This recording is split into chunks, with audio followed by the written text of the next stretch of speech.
Aunque hasta 1870 no inicia Galdós su andadura profesional en el mundo de las letras, en realidad su aventura literaria y artística comenzó mucho antes, en sus años de juventud y formación en Gran Canaria.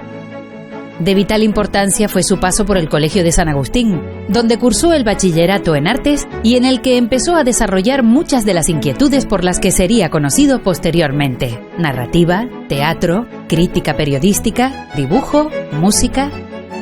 Los trabajos conservados de esta etapa nos permiten ver ya algunos rasgos típicos que serán constantes en sus obras posteriores. El pollo, temprana caricatura literaria en la que se burla de un estirado pimpollo inspirado en un compañero de estudios. Un viaje redondo por el bachiller Sansón Carrasco, su primera obra narrativa, en la que rechaza la estética romántica y se inclina por los clásicos como Cervantes o Quevedo.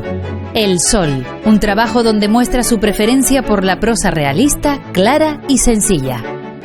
Pero es que en el colegio se fue labrando también su vocación de dramaturgo y periodista, con obras de teatro como Quien mal hace, bien no espere, donde encontramos características típicamente galdosianas, como el gusto por los asuntos históricos, la habilidad para la caracterización de personajes y sus emociones, o Las tertulias del ómnibus, publicadas en el periódico más importante de Gran Canaria, en las que a través del diálogo de dos personajes, yo y el criado Bartolo, en una suerte de Quijote y Sancho Panza, Galdós hace gala de su dominio de la sátira, la crítica social y, por supuesto, de su gran sentido del humor.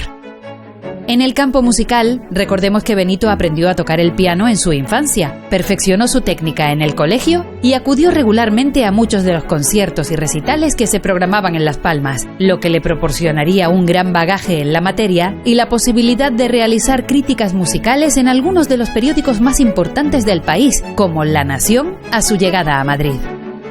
Y en cuanto al dibujo y a las artes plásticas, destaca su destreza a la hora de realizar caricaturas, habilidad en la que destacó desde niño y que da cuenta de su capacidad a la hora de trazar perfiles psicológicos de los personajes y un talento fuera de lo común para reflejar la realidad desde una perspectiva crítica y humorística, tal y como puede observarse en el álbum Gran Teatro de la Pescadería, llegando a cosechar también premios y reconocimientos por parte de las autoridades locales cuando en 1862 presentó a un concurso organizado por el gabinete literario La Alquería un óleo sobre lienzo y 2 dibujos, La Magdalena y boceto sobre un asunto de la historia de Gran Canaria.